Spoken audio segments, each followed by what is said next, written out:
Harihi O Sahana Vavatu Sahano Bhunaktu Sahaviryan Karavavahai Tejasvinavadhitamastoma Vidvishavahai.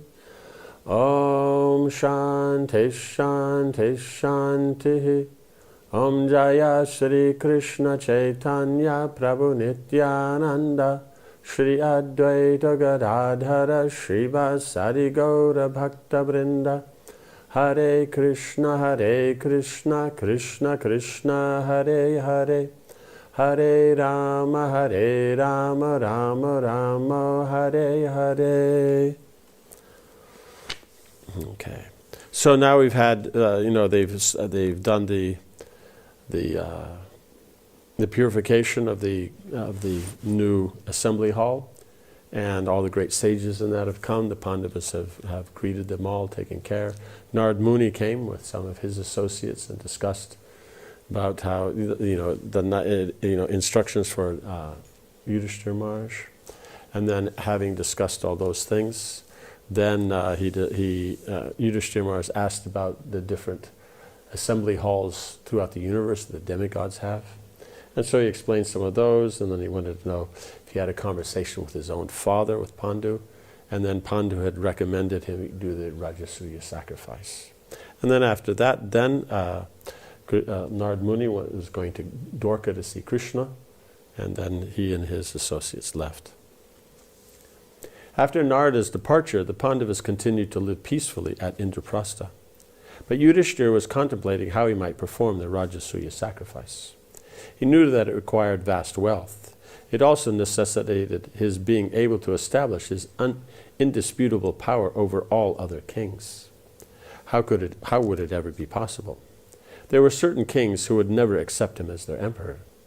The mighty Jarasandha of Magadha, for example. Jarasandha was sinful, and he had already conquered all the districts surrounding his kingdom. Right? So he's sinful, he's powerful, he's conquered everything around his capital. So right there, that means there's a whole section that's not, because of him, not going to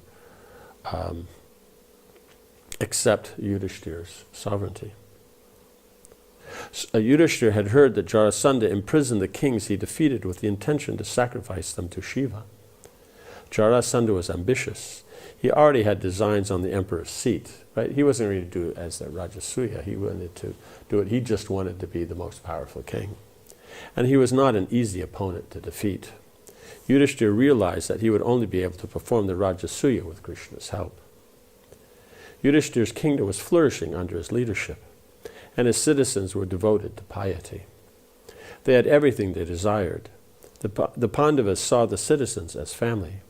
Yudhishthira was more than a father to them, and no one in the kingdom entertained any hostile feelings towards him. Gradually he became known as Ajatashatru, one without an enemy. Means he doesn't have anybody that he sees an enemy. Doesn't mean that there might not be an inimical person, but he doesn't see anyone that way. And due to his religious leadership, the gods were also pleased, and thus the kingdom was not afflicted by fire, disease, or other natural disturbances. So he sees when there's natural disturbances, this means people aren't behaving properly, so therefore the demigods not being pleased. Then they don't manage the all these natural facilities for the earth in the normal way. They restrict them, or they're too much, or this, because people aren't behaving properly. Still thinking about the sacrifice, Yudhishthira called an assembly of ministers and advisors. When they were all seated in the great council chamber of the Pandavas' hall, which was called the Maya Sabha, because it was built by Maya, Yudhishthira began to address them, his voice resounding like a drum. I wish to perform the Rajasuya, having been asked to do so by the great sage Narada. I can understand that the gods must surely desire it. I do not want dominion over this earth for myself, but I wish to fulfill the God's purpose, and especially that of the Supreme Lord. So we see in Bhagavatam that the idea is that in 10th canto it's explaining that Yudhishthira Maharaj was thinking this is a great opportunity to establish Krishna as the Supreme Lord. Because in the sacrifice, then of everybody who's there, and that then you worship somebody as the topmost, the most senior of everybody. So since all the great kings of the earth, all the demigods will be there, then if Krishna is there, then by establishing him as the senior most, then you establish Krishna's position in relationship to everybody else. Everybody is subservient to Krishna.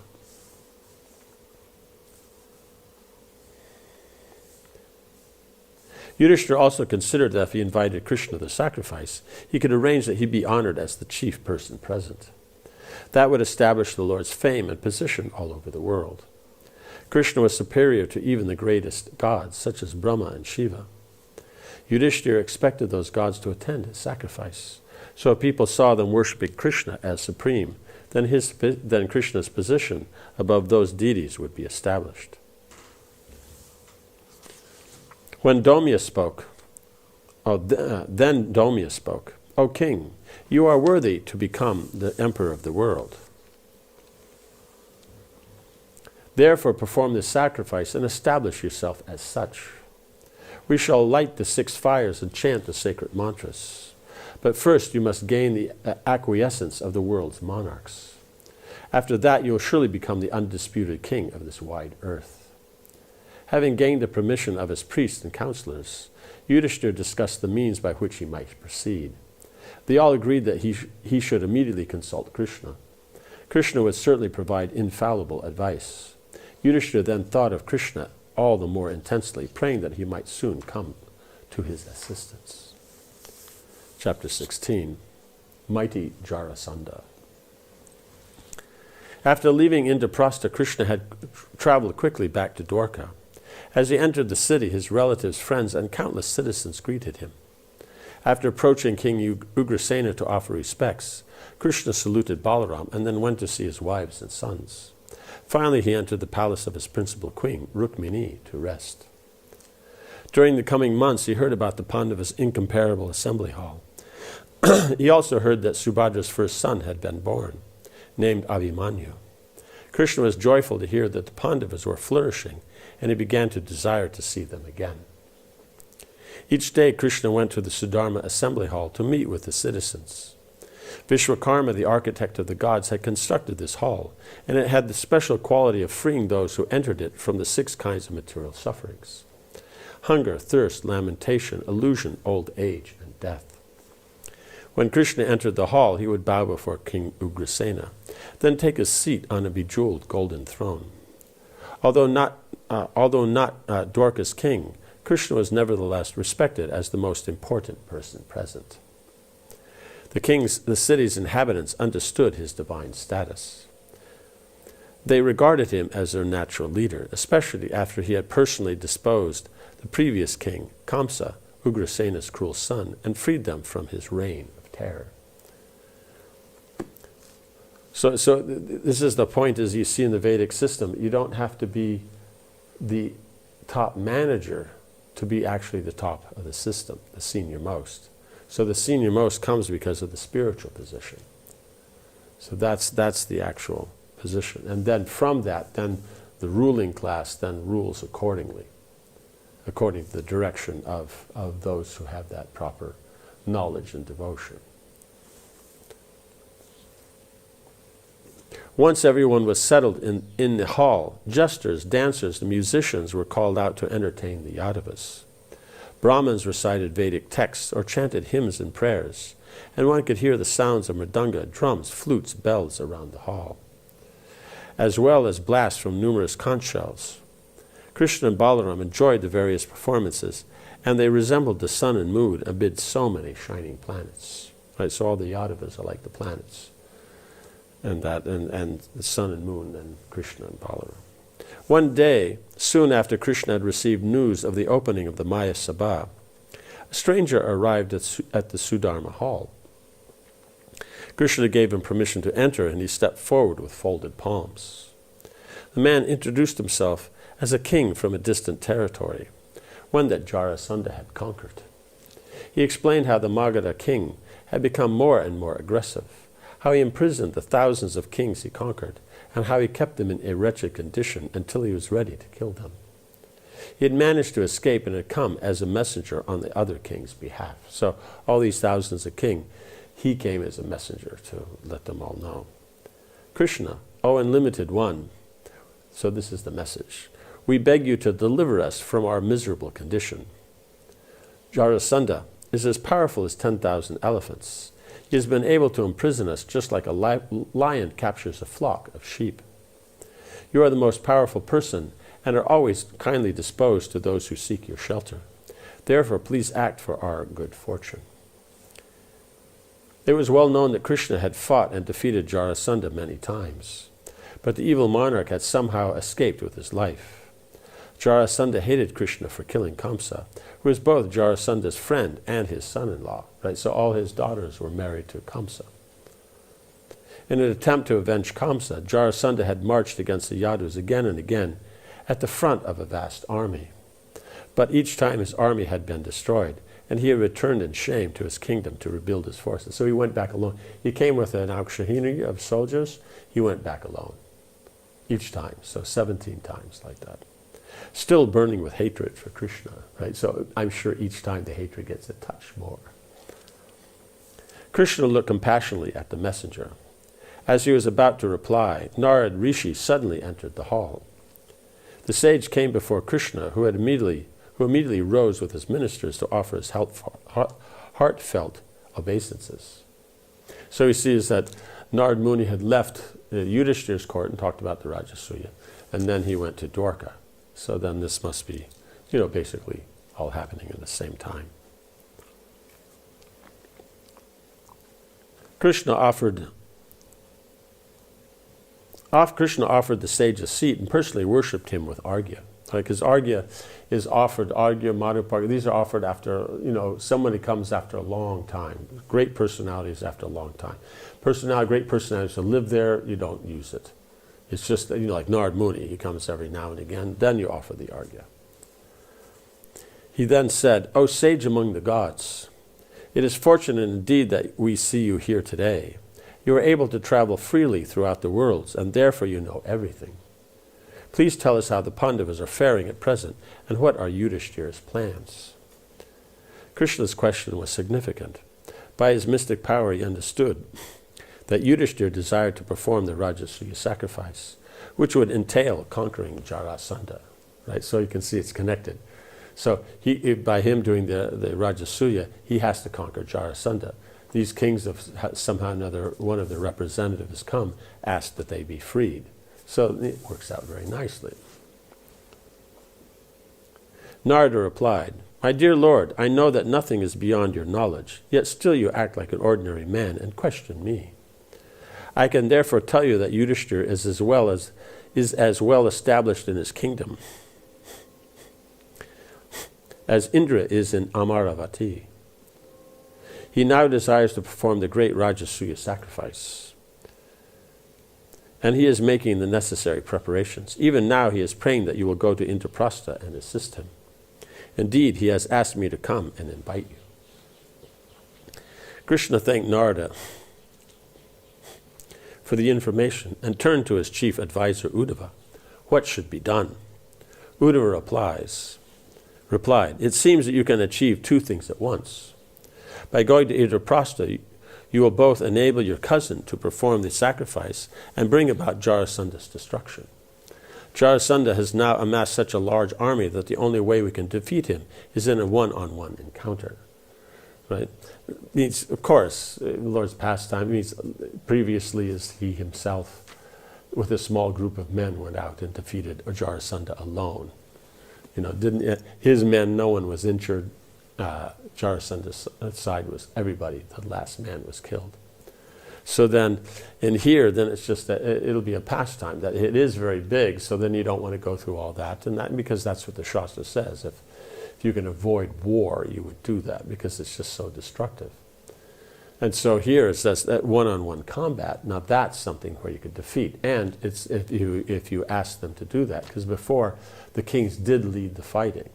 So therefore, then if it's your man against his, or the leader of this one place against that other leader, then it was accepted as instead of a whole battle, you just have the one champion.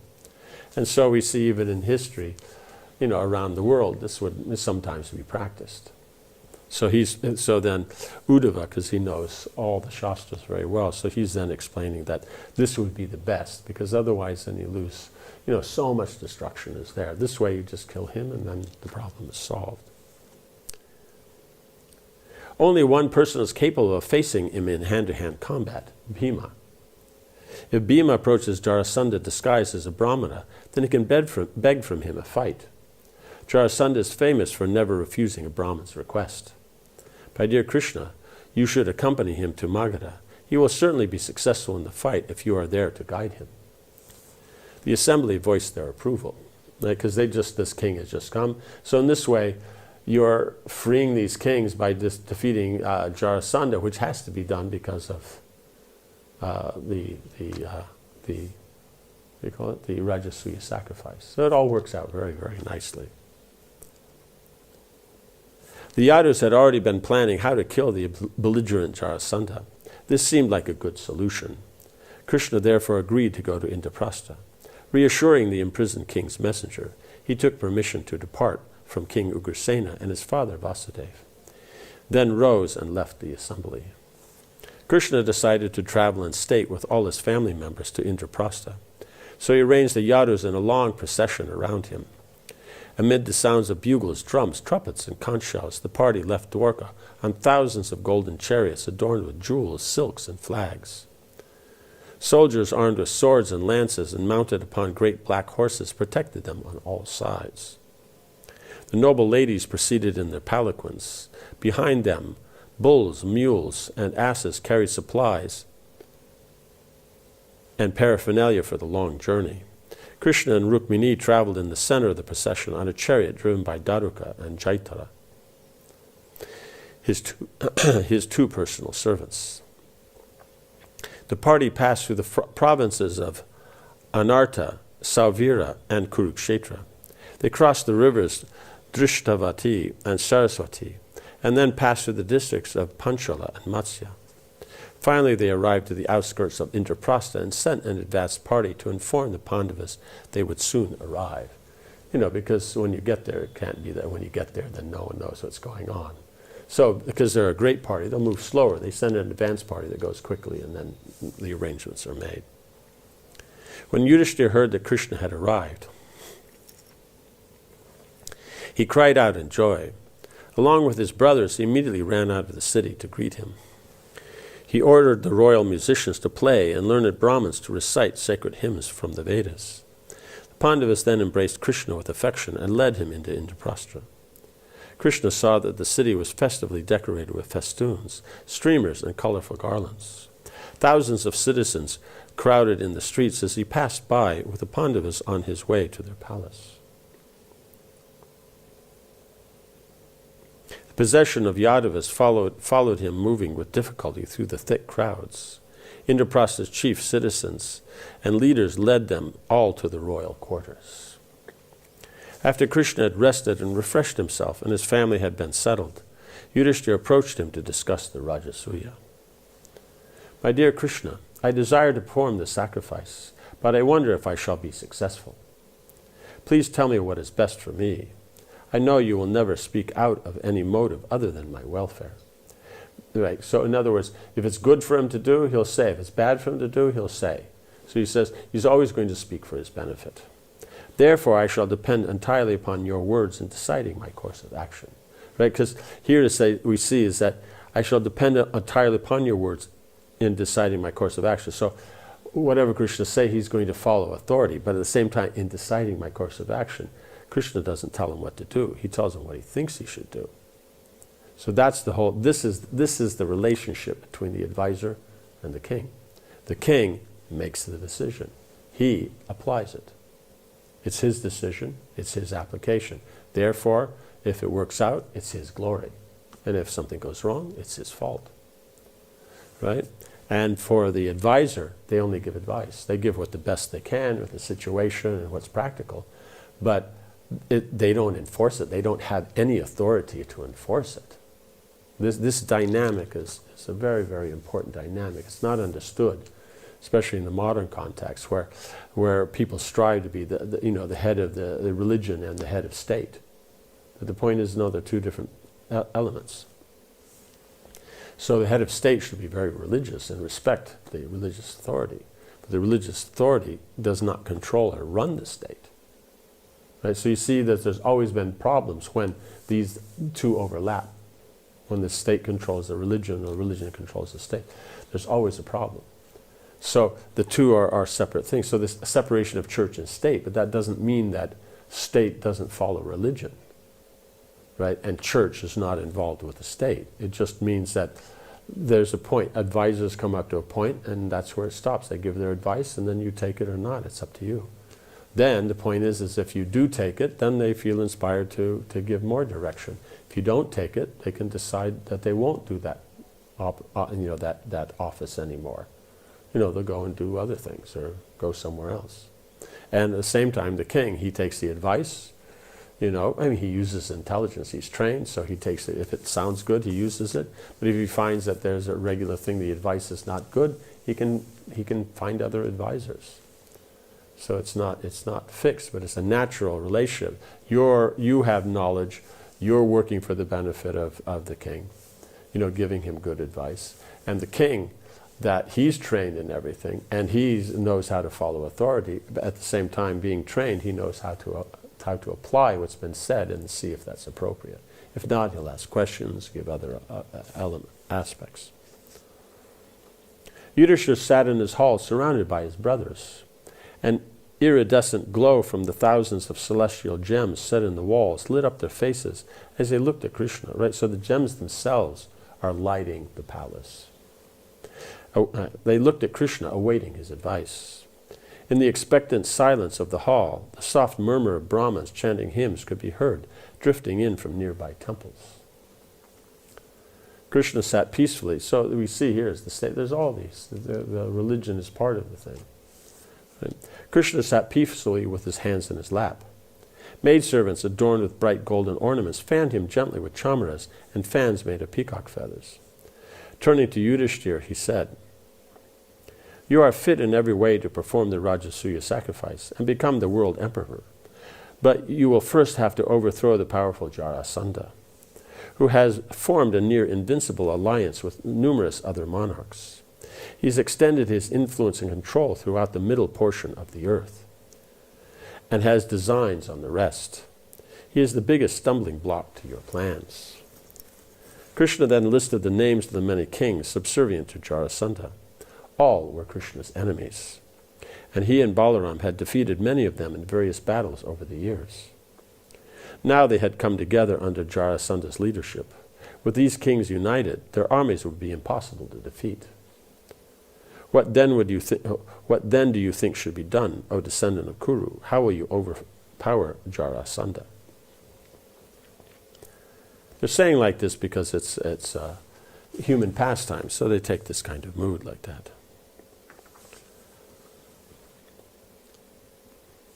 Bhima leapt to his feet.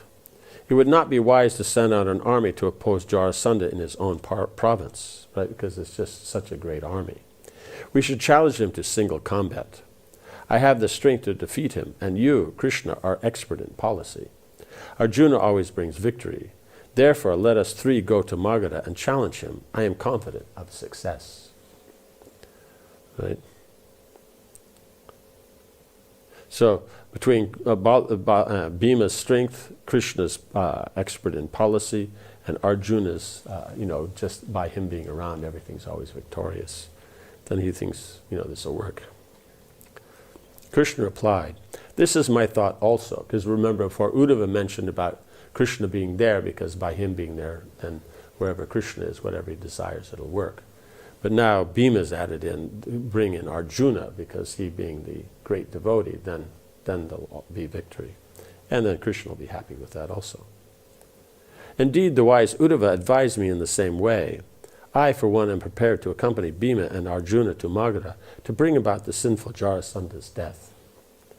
Yudhishthira was uncertain, right? Because he doesn't want, these three are dear to him. And so he's just thinking if they go there, then Jarasandha, who knows what will happen. He moved uneasily on his throne. how can I allow you to go on my behalf, right? Because they're going on his behalf. If something goes wrong, then. He asked, how too can I risk the lives of Bhima and Arjuna? They are my eyes and you are my mind. Krishna, bereft of any of you, I could not possibly continue to live. Do not go. I think that even Yamaraj would not be able to face Jarasandha. Pray desist from this determination to fight with him. I shall give up my desire to perform the Rajasuya. It seems an impossible goal, right? Because he doesn't want to lose his brothers or Krishna like that. So then he thinks, since we have to defeat him and this is the only way to defeat, then we'll give up. Yudhishthira's voice was pleading. His love for Krishna overpowered any thought of Krishna's divinity and unassailable position, right? Because Krishna being God, what's the problem? But because they're playing these human pastimes then. Arjuna then spoke. We are born in a race famed for its valor and prowess. How can we, like weak men, shrink back in fear of an enemy? We are Kshatriyas. Our duty is to fight, and, if necessary, lay down our lives in battle. There can be no higher act for us than to fight Jarasandha and try to rescue the imprisoned kings. Right? So it must have been that Krishna's also brought this out. If we do not go, men shall revile us as worthless. Such dishonor would be worse than death. Krishna agreed, right? So it's also about all this, the flavor and that, and the discussions and like that. Arjuna has shown the mood of one born in the Bharata race. We do not know when death will overtake us, nor have we heard that immortality has been obtained by desisting from battle. Right, so his point is this, you don't know when you're going to die, and we've never seen that anybody has lived forever by not going into battle. The wise have decreed that one should, by taking recourse in strength and policy, confront his enemies. Well, let's therefore encounter Jarasandha. Either we shall kill him, or being ourselves killed, ascend to heaven. Yudhishthira then became curious to know more of Jarasandha's history. Krishna explained that he had been born to King Brihadrata, a powerful ruler of Magadha, when a rishi had blessed the king to attain a son. The rishi had given Bharadwata a charmed mango to give to his senior queen, but the king divided it into two so that both his queens might conceive. Both queens then gave birth to only half a child. The sorrowing queens threw the two halves into the forest, where a Rakshasa woman named Jara had picked them up. She put them together, and the child suddenly came to life with a roar. Jara returned the baby to the king, who named him Jarasandha, or one who is joined by Jara. Krishna added, the time has now come to destroy this Jarasandha. Without a doubt, Bhima will defeat him in single combat. Jarasandha will not refuse to fight. Therefore, Yudhishthira, grant us your permission to depart. Yudhishthira assented to Krishna's desire. Seeing your mind set upon this purpose, O Keshava, I consider Jarasandha already killed and all the imprisoned kings released. You will certainly lead Bhima and Arjuna to victory over that evil monarch. O Krishna, what cannot be accomplished by one who has you as a guide? So now then we'll see next is how then the three of them go off and then meet Jarasandha, and then how the single combat then unfolds. Om Hare Krishna Krishna Krishna Hare Hare Hare Rama Rama Rama Hare Hare. Jai Srila Prabhupada Ki Jai.